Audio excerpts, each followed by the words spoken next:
BBC infiltrated by trans activist. Tavistock Whistleblower claims.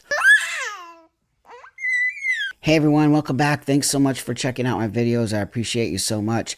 I find a lot of these articles that don't necessarily have video to go along with them. So I thought I might try something new and add it in and see if you like it. And if you don't, then it's cool. We don't need to do these. But there's a lot of articles that I find are very important to bring to your attention. So this might be a way for me to do it and also get the message out there. So with that, thanks a lot for hitting the subscribe button. Thank you so much for liking the video, and thank you so much for commenting on the videos. This is helping this channel grow like mad, and I think we're actually getting a lot of the message out there. So with that, thank you so much. And I want to read this amazing article that I found. BBC infiltrated by trans activist. Tavistock Whistleblower claims.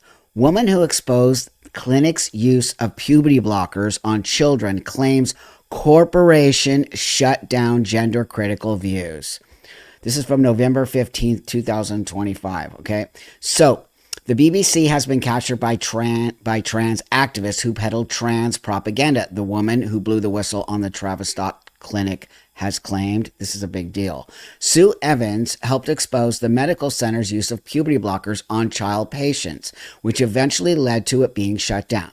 However, she claims the BBC has been infiltrated by activists, saying the broadcaster was biased in its coverage of the Tavistock saga and would allow misinformation to dominate discussions by letting statements go unchallenged. I think we already knew that.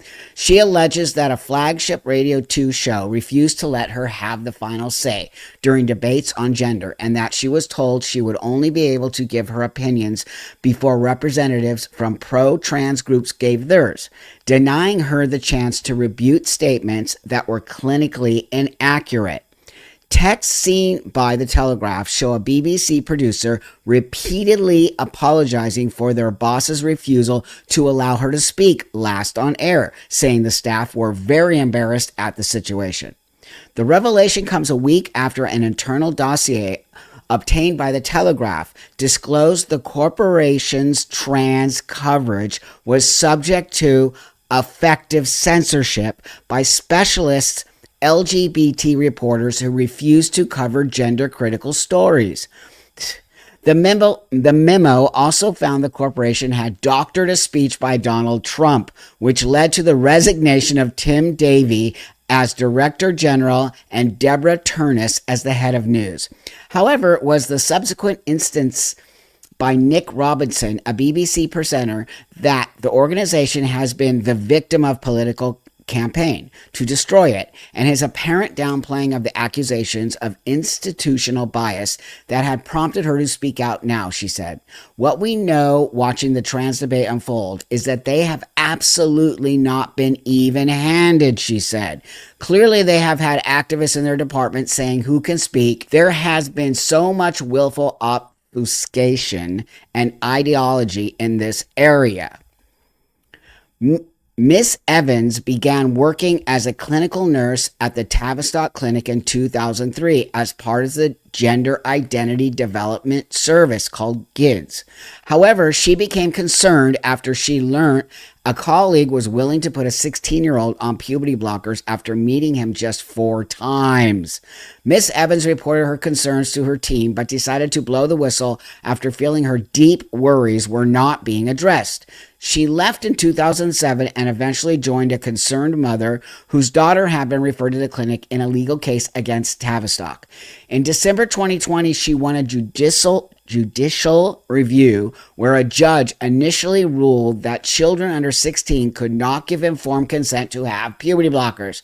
That should have been massive on BBC News, but it wasn't, Miss Evans said. It would always be concluded by someone from the trans community saying, "This is terrible news for trans people. This is genocide in medicine." Miss Evans was invited onto BBC Radio show to discuss the case. Miss Evans agreed to participate on the condition that she be allowed to speak after any pro-trans group to give her a chance to comment on claims made by organizations such as Mermaids, a charity that advocates for transgender children. On this particular occasion, I said I would come on if I was allowed to respond to Mermaids, she said. A BBC staffer initially agreed to this before they were overruled by a senior producer who decided Mermaids would speak last. After learning the order change of guests, the junior producer texted Miss Evans, "They won't give you the ability to respond to Mermaids. It will be awful. I am so sorry." Apologizing again some weeks later, the producer added, "I think many of us are very embarrassed at the current state of things. I am so sorry about it all." Speaking now about her experiences, Miss Evans said they would always let Mermaids or Tavistock have the final say. It was a constant washout. It always made me look like I had been lying. I felt like I would to be the fall guy, so they could say, "She's a bigot." Where's the balance? There's a very serious malpractice going on in medicine. It's very, very frustrating to feel you get edged out of the picture and be cast as out of touch. While Mr. Robinson insisted the BBC remained the most trusted news organization in the country and perhaps across the globe, Miss Evans said the corporation was part of the problem. Sue Evans says the BBC were so much part of that back then, it was frustrating to watch, she said. The level of misinformation that was allowed to dominate because they were fearful of having any kind of argument. She added that trans activists were always allowed to leave a propaganda-style statement at the end of the discussion. In 2022, the NHS ordered the Tavistock Clinic to close after review found it was not safe for children. The Cass report, led by pediatric consultant Dr. Hilary Cass, found children who thought they were transgender should not be rushed into treatment they may regret. The report concluded youngsters should not be given any hormone drugs at all until at least the age of 18, let alone the puberty blockers that were being prescribed to children as young as 10 at Tavistock. I was always a big supporter of the corporation until the very last year, she said. I have watched it happen in front of my eyes. Their LGBTQ advisor saying, "No, we can't just let Sue Evans talk about the Cass review." A BBC spokesman said, "The BBC reports and represents a wide range of views and perspectives in line with our editorial guidelines. We continually review our coverage to reflect new development, and where there have been concerns about particular stories, we have addressed them."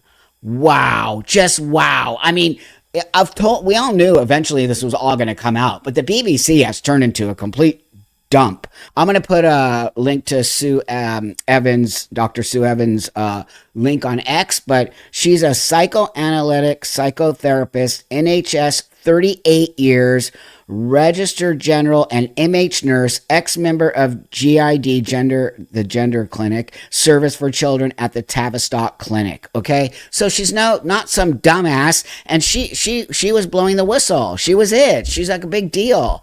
And here's the BBC hiding facts, and we all knew it. Every time we saw the trans community go and talk about how trans kids exist and it's real and puberty blockers are safe and blah, blah, blah, blah, blah, they'd always have the last word.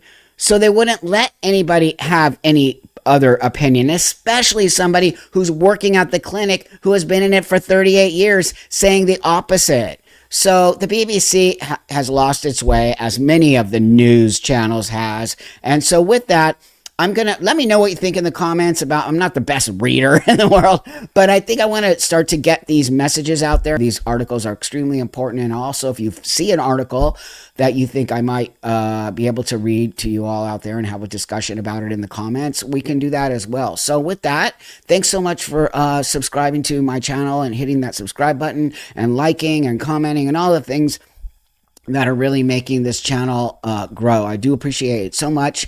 And let me get back to the baby girl. She's doing great. She's super healthy. I appreciate all of you asking the questions and really supporting me in this new journey of of dadhood, of Mr. Mom. So with that, have a great rest of your day, and I'll see you guys all on the next one.